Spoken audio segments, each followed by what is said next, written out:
마가복음 73번째 시간입니다. 제목은 반역의 절정과 순종의 절정입니다. 어, 앞날에 일어날 일을 모두 안다는 것, 그것은 어떤 느낌일까요? 우리 속담에 한 치 앞도 모른다라는 그런 말이 있는데, 만약에 한 치가 아니라 하루 앞날을 우리가 모조리 다 알 수 있다면 어떤 느낌을 받을 수 있을까요? 제법 궁금한 이야기죠. 사랑의 블랙홀이라는 그런 영화가 있습니다. 꽤 예전 영화예요. 제 기억으로는 1993년쯤에 나온 그런 영화입니다. 어떤 남자가 오늘이라는 이 하루에 갇히는 내용. 그래서 아침에 일어나면 늘 같은 날이 되는 것이죠. 처음에는 자기가 그 날 전부를 지배할 수 있다가 굉장히 기뻐하고 좋아하면서 자기 멋대로 살아갑니다. 그러다가 변화되지 않는 그 일상 속에서 아무리 노력해도 바뀌지 않는 그 일상 속에서 괴로워하는 그런 내용을 담고 있는 영화예요. 결국에는 사랑을 발견하고 깨달으면서 오늘에서 내일로 바뀝니다. 사랑하지 않으면 아무리 시간이 흘러도 결국 같은 날의 반복일 뿐이다. 이런 교훈을 주는 그런 영화입니다. 재밌어요. 의미도 있습니다. 안 본 분은 한번 보셔도 좋을 것 같아요. 그런데 그 내용 중에 상당히 위트 있는 부분들이 꽤 있어요. 오늘이라는 하루에 갇히다 보니까 그날 무슨 일이 일어날지를 다 아는 것이죠. 언제 어디에서 교통사고가 일어날지, 누가 또 나무에서 떨어질지, 누가 무슨 말을 할지까지도 다 압니다. 심지어 은행 경비원들이 돈을 옮기는 시간을 미리 알고서 정확한 타이밍에 돈 가방을 들고 나오기도 하죠. 그러면서 주인공은 자신이 적어도 오늘이라는 시간 안에서는 신이라고 자부를 합니다. 그러나 만약 오늘 자신이 죽게 될 거라는 것을 알면 그때는 어떨까요? 오늘이 죽음을 향해서 가고 있다는 것을 안다면 여러분 어떤 느낌일까요? 2시간 뒤, 3시간 뒤, 5시간 뒤 결국 나는 죽게 될 것이라는 자신이 시한부 인생이라는 것을 안다면 어떤 느낌일지 저는 상상이 잘 안 됩니다. 오늘 본문을 보시면 자신의 죽음을 향해서 담대히 걸어가시는 예수 그리스도의 모습이 나오죠. 또한 예수님이 자신의 죽음을 향해 가시는 그 이유도 오늘 본문에는 나옵니다. 잠시 후에 살펴보도록 하고 먼저 지난주 본문을 기억하면서 문맥적인 연결을 우리 같이 한번 시도해 보도록 하겠습니다. 지난주 설교 제목 기억하십니까? 인생의 두 가지 방향이었어요. 인생에는 두 가지 방향이 있다. 이 교훈이었습니다. 향유를 담은 옥합을 마리아라는 여인이 깨서 예수 그리스도께 붓죠. 그리고 이 사건을 가운데에 놓고 예수님을 죽이려고 했던 대제사장 그리고 가룟 유다 이야기가 감싸고 있어요. 앞뒤에 있습니다. 이것을 통해서 우리는 지난주에 두 가지 인생을 함께 살펴봤어요. 첫 번째 인생은 뭡니까? 그리스도 밖에 있는 인생이죠. 적극적으로 그리스도를 거부하는 그런 인생들이에요. 그리스도를 왜 거부했습니까? 지난주 설교에 의하면 자기가 구축해 놓은 자기만의 왕국을 만들기 위해서 그리스도를 거부했다. 이렇게 이야기를 했죠. 자기가 오랜 세월 만들어 놓은 자기에게 가장 편하고 익숙한 자기만의 관계, 자기만의 목적, 자기만의 기질, 자기만의 어떤 취향을 끝까지 고수하기 위해, 지키기 위해서 그 모든 것의 헌신을 요구하는 그리스도를 거부하는 것이죠. 마치 부자 청년처럼 거부한다고 했어요.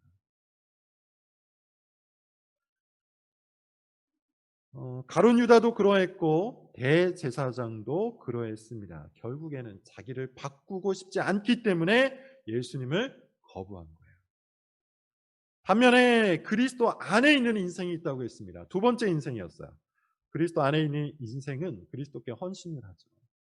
마리아가 1년 연봉에 맞먹는 향유를 깨뜨린 것처럼 매일, 매 순간, 그리고 매 순간, 매 시간을 예수 그리스도께 드리는 겁니다. 교회 안에서만 예수님께 헌신한 것처럼 그렇게 살지 않죠. 자기가 살아가는 모든 삶을 그리스도께 바치는 것. 이것이 두 번째 인생이에요. 직장생활, 가정생활, 그리고 사회생활, 그리고 내가 맺고 있는 모든 관계 속에서 자기만의 왕국과 자기만의 목표를 위해서 뛰어다니는 것이 아니라 오직 그리스도께 헌신하기 위해서 사는 인생. 이게 두 번째 인생입니다. 구체적으로 뭘 하라고 했습니까? 첫 번째는 먼저 자기 자신을 점검할 필요가 있다고 했죠. 내가 정말 그리스도를 향하고 있는지, 아니면 그리스도 반대편으로 가고 있는지 점검하라. 이건 단지 설교를 들을 때만이 아니고, 주일만이 아니고, 월요일부터 토요일까지 우리의 일상 속에서 꼭 점검을 해야 한다고 했어요. 나는 정말 그리스도께 매일의 시간을 헌신하면서 살고 있는가. 두 번째는 뭐라고 했습니까? 예수 그리스도의 제자가 되기 위해 실질적으로 헌신할 것을 말씀을 드렸습니다. 실질적인 헌신이 필요하다고 했어요. 헌신한다는 것은 말 그대로 온 몸을 바친다는 뜻입니다. 노력을 한다는 뜻이에요. 땀을 흘리고 수고를 하나님 앞에 드리는 것이죠. 옛사람의 습관을 뜯어 고치기 위해서 여러분 애를 쓰고 계십니까? 새 사람의 습관을 오늘, 내일, 그리고 앞으로 계속 심어가기 위해 온 힘을 다해 노력하고 있습니까? 여러분께서 직장 생활에서 자신의 경력을 위해서 노력하는 것만큼 그렇게 새 사람의 습관을 위해서 노력하고 계십니까? 과거에 내가 귀히 여기고 당연히 여기고 익숙하게 여겼던 자기만의 왕국을 부수고 예수 그리스도의 나라를 위해 헌신하고 있는지, 이것을 물어봤죠. 그런 노력이 우리에게 있어야 합니다. 이것이 지난주 설교의 내용이었어요. 자, 이제 오늘은 그 문맥을 갖고 다시 한번 비슷한 주제를 설교하겠습니다. 자기만의 왕국을 구축해 나가는 사람들과 십자가를 향해 나아가시는 예수님이 대조되는 그런 이야기예요. 자기만의 왕국이라는 말, 성경에 있는 말은 아니지만 제가 만들어낸 말입니다. 이 말을 성경 용어로 바꿔보면 바벨탑이라고 할 수 있을 것 같아요. 바벨탑이 여러분 왜 세워졌습니까? 성경에 의하면 이렇게 표현해요. 자기 이름을 내고 싶어서, 그리고 온 지면에 흩어짐을 면하기 위해서 바벨탑을 쌓았다고 하죠. 먼저 자기 이름을 낸다, 무슨 뜻일까요? 말 그대로입니다. 명예를 얻고 싶어서 바벨탑을 쌓는 거예요. 성공을 하고 싶어서, 권력을 얻고 싶어서, 그 누구의 통제를 받지 않고 오로지 자기가 통제하는 공간을 위해서, 왕국을 위해서 바벨탑을 쌓는 것이죠. 그래서 자기 이름 석자를 건 왕국을 세워 사람들의 인정과 칭찬과 칭송을 받고 싶어하는 것, 이게 자기만의 바벨탑을 쌓는 동기입니다. 여러분의 마음속 동기를 생각해 보세요. 자, 그렇다면 여러분의 일상생활도 한번 살펴보실 것을 권합니다. 직장생활을 다 하고 계실 텐데 직장생활을 하는 궁극적인 목적이 어디 있습니까? 사회생활을 하고 있을 텐데 사회생활의 궁극적인 목적 어디에 있습니까? 또 매일 사소한 선택의 연속일 텐데 그 선택의 기준과 잣대가 여러분 뭡니까? 혹 자기 이름을 내고 싶어서 그와 같은 일을, 그런 동기부여와 목적을 갖고 행하고 있는 것은 아닙니까? 사람들의 인정, 사람들의 칭찬, 사람들의 칭송을 원하며 여러분의 일상을 살아가고 계신 것은 아니냐는 겁니다. 만약에 그와 같이 살고 있다면 바벨탑을 쌓고 있는 거예요. 흩어짐을 면한다. 이건 뭔 뜻일까요? 말 그대로예요. 바벨탑 안에서 안전하고 또 편안하고 부유하게 살겠다는 뜻이에요. 쉽게 말해 자기가 자기 삶을 구원해 가겠다는 것이죠. 하늘까지 높이 올라간 바벨탑을 당시 사람들이 왜 지었습니까? 혹시라도 하나님께서 또 홍수로 심판하실까? 혹시라도 하나님께서 또 심판으로 자신들을 위협할까? 더 높이 바벨탑을 쌓은 것이죠. 그래서 하나님의 심판에서 스스로 구원을 얻겠다는 거예요. 스스로 편안을 얻겠다는 것이고 스스로 행복을 얻겠다는 겁니다. 하나님이 없어도 충분히 잘 살 수 있는 삶을 위해 여러분의 삶을 만들어가고 있다면 바벨탑을 쌓는 겁니다.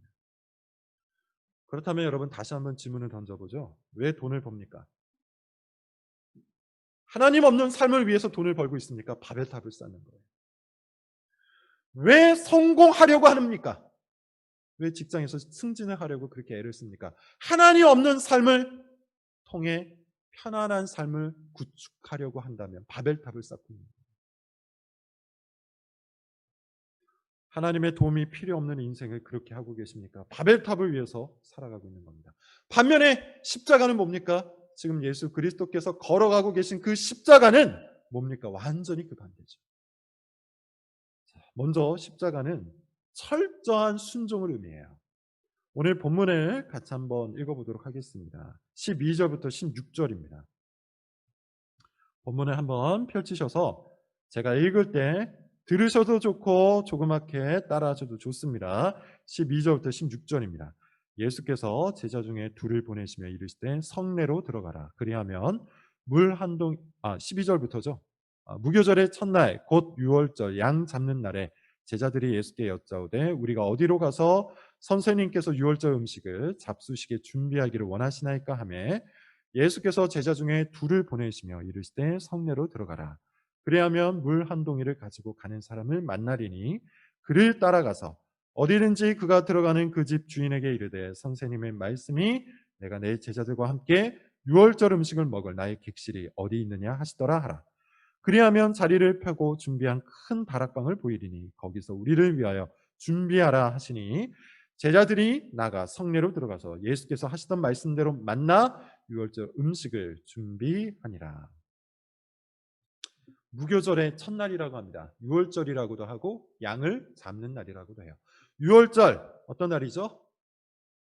출애굽을 할 때 하나님께서 애굽 땅에 있는 모든 마다들을 죽이시죠. 그때 양을 잡아서 그 피를 문에 바른 집은 어떻게 됩니까? 죽음의 천사가 건너뛰죠. 유월, 담을 넘다라는 뜻입니다. 영어로는 패스오버죠. 무교절은 유월절 이후 7일을 뜻합니다. 그래서 유대인들은 유월절이 시작되는 저녁에 양을 잡아서 그 음식, 그 고기를 먹으며 하나님이 구원해 주신 사건을 기억했어요. 12절에 보시면 제자들이 예수님께 물어보죠. 어디에서 유월절 음식을 우리가 먹을까요? 이렇게 물어봐요. 예수님께서 앞날을 내다보십니다. 그리고 이렇게 지시를 하시죠. 물동이를 지고 가는 사람을 만날 것인데 그를 따라가서 그에게 말하면 그가 큰 다락방에서 유월절 음식을 준비해 줄 거다. 그리고 실제로 그런 일이 일어납니다. 자, 이 사건은 앞날을 예측하시는 예수님의 신비한 능력, 이것을 보여주기도 하지만 그것보다 이 모든 사건들이 이미 예비되어 있다는 것을 보여줘요. 마치 아브라함이 이삭을 제물로 바치려고 할 때 양 한 마리가 나무에 걸려 있었던 것처럼, 그래서 아브라함이 여호와 이레라고 고백했던 것처럼 이 모든 사건을 하나님이 준비하고 계시다는 겁니다. 자, 그런데 뭘 준비하고 계신 거죠? 예수님의 죽음을 준비하고 계신 거예요. 예수님은 그것을 다 아시고도, 자신의 죽음이 준비되어 있다는 것을 다 아시고도 하나님이 준비하신 그 시나리오를 철저히 순종하시죠. 그대로 따라가세요. 이것이 본문에서 우리가 찾아야 하는 내용이에요. 십자가의 길에서, 지금 본문에서 우리가 찾을 수 있는 그 십자가의 길에서 가장 중요한 것, 그게 뭡니까? 순종입니다. 십자가와 대조되는 바벨탑, 다시 한번 여러분 생각을 해볼까요? 사람들이 바벨탑을 쌓는 이유가 뭐라고 했습니까? 순종하지 않으려고 쌓는 것이죠. 하나님이 없는 인생을 꿈꾸면서 바벨탑을 쌓는 거예요. 더 이상 하나님을 의지하지 않기 위해, 더 이상 하나님께 의존된 인생으로 살지 않으려고 바벨탑을 쌓는 겁니다. 하나님 없이 자기의 이름을 내고, 하나님 없이 성공을 얻고, 하나님 없이 스스로 안정된 삶을 구축하려고 바벨탑을 쌓는 거예요. 이런 인생은 필연적으로 하나님을 거부하는 인생이 될 수밖에 없죠. 그리스도를 거부하는 인생이 될 수밖에 없죠. 반면에 십자가로 향하는 길, 지금 예수님께서 담대히 걸어가시는 그 길은 순종의 길이죠. 앞날에 성공이 있든 실패가 있든, 앞날에 생명이 있든 죽음이 있든, 예수 그리스도는 그저 하나님이 준비하신 대로 순종하실 뿐입니다. 왜냐하면 순종 그 자체가 영원한 성공이요, 영원한 생명임을 알고 계시기 때문입니다. 자, 렌즈를 한번 돌려보죠. 3일을 건너뛰어서 렌즈를 우리가 한번 맞춰보도록 하겠습니다. 3일 뒤에 어떤 일이 벌어집니까? 순종하심으로 십자가에서 죽으신 예수님이 어떻게 되죠? 죽음으로 끝나버립니까? 실패로 끝나버립니까? 아니죠. 죽기까지 순종하셨던 예수님께서 부활하셨고 만왕의 왕으로 모든 사람들에게 높임을 받으세요. 예수님은 모든 믿는 자들의 본이 되셨는데, 이 말은 우리 역시도 순종의 길 안에서 영생과 영광을 얻게 된다는 것을 말해요. 다시 말해서 순종은 죽는 길이 아닙니다. 순종은 굴욕적인 길이 아닙니다. 순종은 그 자체로 생명으로 나아가는 길이고 영광으로 나아가는 길이에요. 그러므로 오늘 본문에서 우리가 첫 번째로 만나는 교훈, 바로 이겁니다. 순종하십시오. 순종하십시오. 순종하십시오. 보통 순종이라고 하면, 순종하라고 이야기를 하면 무엇을 어떻게 순종해야 할지 모르겠다 이렇게 말씀하시는 분들이 종종 있습니다. 너무 추상적이고 모호한 개념이다 이렇게 말하기도 해요. 그러나 여러분, 우리가 마음을 열어서, 눈을 열어서 다시 한번 생각을 해보면 순종할 거리가 얼마나 많은지 몰라요. 먼저 우리는 매 주마다 십계명을 놓고 순종할 수 있어요. 여러분들에게 한번 묻고 싶습니다. 여러분들은 평상시 십계명을 얼마나 읽습니까? 우리가 일주일에 한 번씩 와서 하나님 사랑의 계명과 이웃 사랑의 계명을 읽고, 이것이 하나님께서 우리에게 주시는 계명이다, 우리가 지켜야 하는 의무다, 이렇게 이야기를 하고 있는데, 여러분들은 과연 얼마나 평상시에 이 십계명대로 살아가고 있습니까? 살아가기 전에 십계명을 얼마나 읽고 계시죠? 월요일 아침에 십계명을 읽고 시작하십니까? 매일 아침 십계명을 읽어 보십니까? 제 개인으로 말씀을 드리면 저도 역시 매일은 읽지 못하지만 월요일마다 십계명을 읽어요. 월요일마다 대교리 문답을 통해서 읽어보기도 하고 하이델베르크 교리 문답을 통해서 읽어보기도 하고, 그 외에 다른 신앙 고백서를 통해서 십계명 파트를 읽어봅니다. 십계명을 읽으면 우리가 무엇을 어떻게 어느 순간에 순종을 해야 할지 매우 구체적인 가르침을 받아요.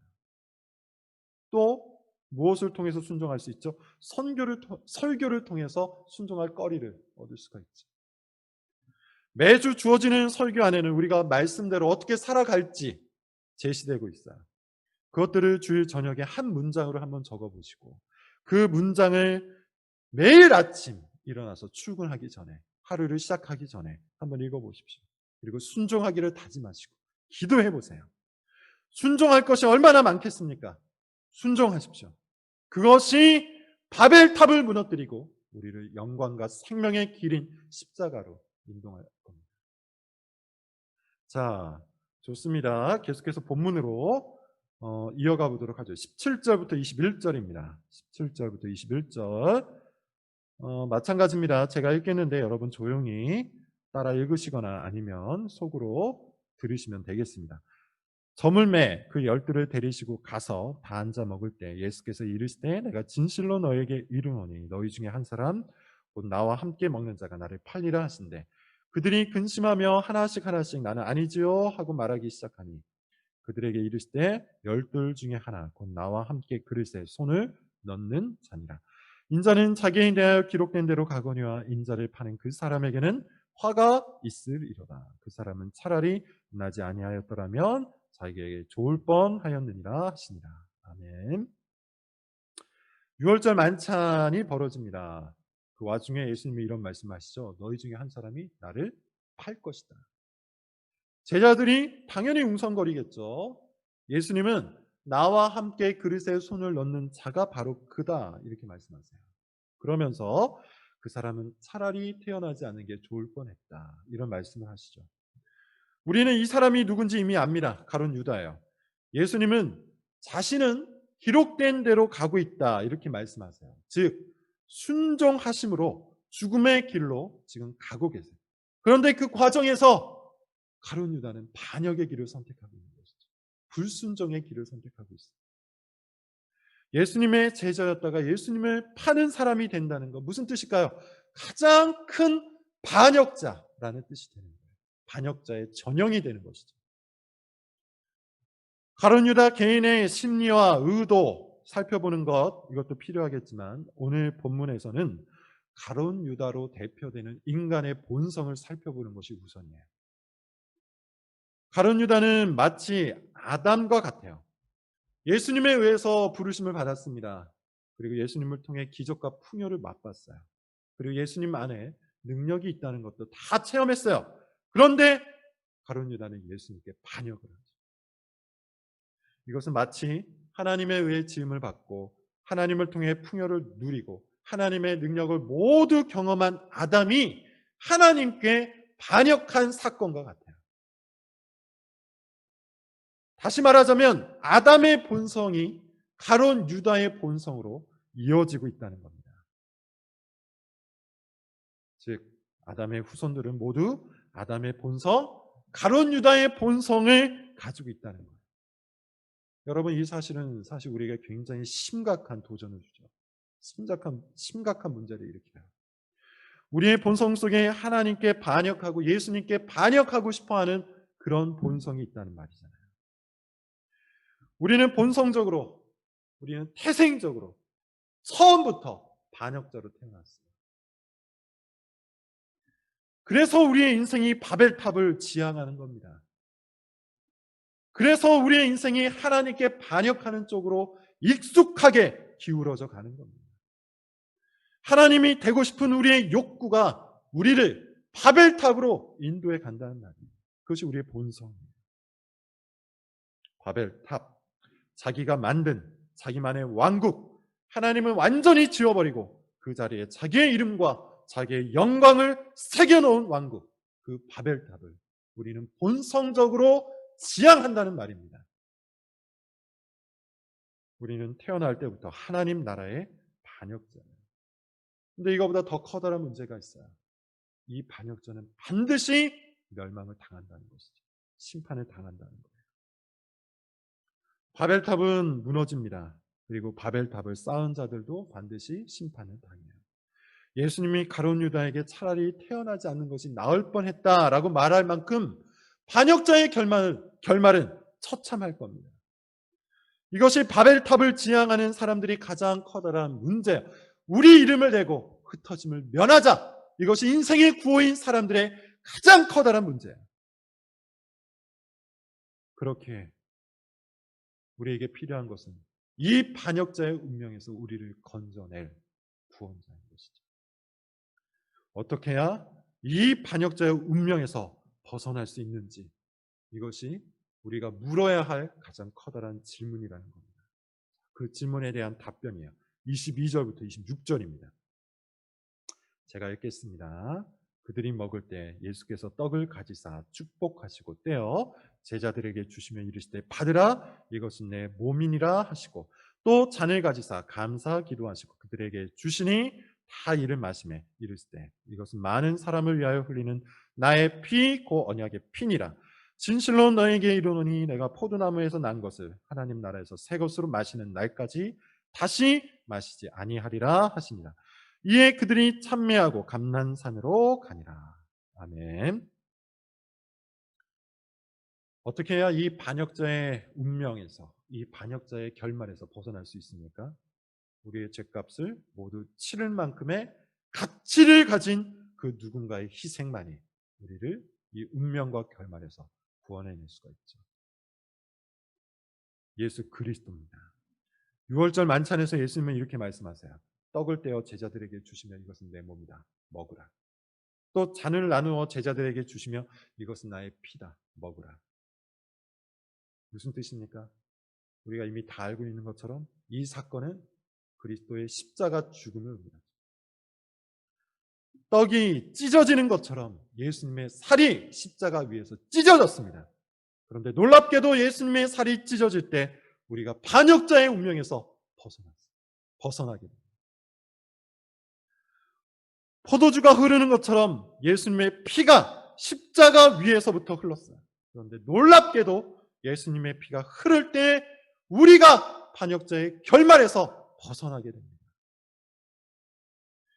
예수 그리스도께서 우리가 당해야 할 그 모든 형벌을, 우리가 찢겨져야 되고 우리가 흘려야 되는 그 모든 형벌을 우리 대신에 십자가에서 다 치르셨기 때문에, 다 당하셨기 때문에, 예수님은 십자가 위에서 바벨탑 안에 살던 모든 사람들의 죄를 대신하여 죽으셨어요.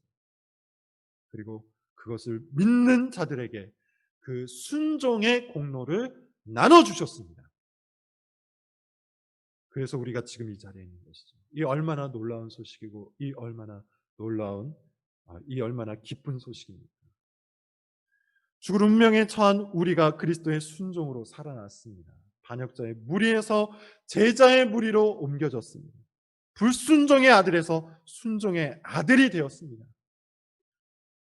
하나님이 미워하시던 죄인에서 하나님이 기뻐하시는 의인이 되었습니다. 이 모든 것이 예수 그리스도께서 죽기까지 순종하신 결과로 우리에게 주어진 선물입니다. 순종의 가치는 이와 같이 이 세상에 존재하는 그 어떠한 행위보다 놀랍고 고귀한 거예요. 순종의 힘이 우리를 생명으로 인도한 거예요. 순종의 능력이 우리를 하나님의 자녀가 되도록 만든 거예요. 자, 그렇다면 이 순종의 능력 안에서, 이 순종의 공로 안에서 구원을 얻은 우리는 이제 어떻게 살아야 마땅합니까? 순종의 가치를 알고 있는 자가, 순종의 공로 속에서 구원을 받은 우리가 다시 불순종의 자리로 나아갈 수 있겠습니까? 순종의 능력과 순종의 영광을 맛본 자가 다시 반역자의 자리로 나아갈 수 있습니까? 순종의 힘을 경험한 자가 바벨탑을 쌓는 그 반역자의 일에 헌신할 수 있겠습니까?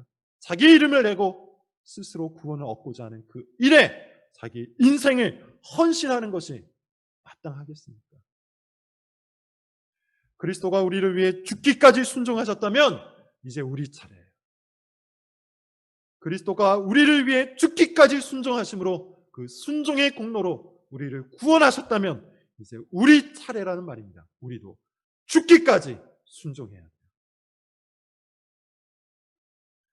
내가 쌓아가던 바벨탑을 때려 부수고 십자가를 향해 전진하시기 바랍니다.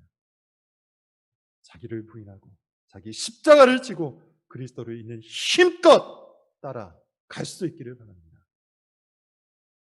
순종은 당장 아무런 일도 일으키지 않는 것처럼 보일 수 있어요. 순종하는 것이 아무런 능력도 발휘하지 않는 것처럼 보일 수 있어요. 말 그대로 십자가처럼 굴욕과 실패의 상징처럼 보일 수 있어요. 그러나 하나님 앞에 순종하고 그리스도께 순종하는 것은 결국 생명을 일으킵니다. 결국 능력을 발휘합니다. 결국 그 가치가 빛을 발합니다. 이것이 성경에서 우리가 배울 수 있는 교훈이에요. 반역의 절정에 서 있던 우리를 순종의 절정 안에서 구원하신 그리스도께 죽기까지 순종합시다. 코로나 시대라고 핑계하지 마십시오. 삶이 어렵다고 회피하지 마십시오. 성격이 원래 그렇다고 도망가지 마십시오. 그리스도를 거부하고 도망가는 모든 인생은 바벨탑을 쌓는 인생일 뿐입니다.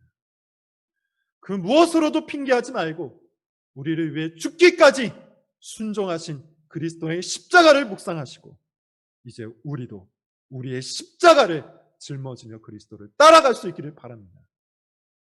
순종은 믿는 자에게 주어진 의무입니다. 기도하겠습니다.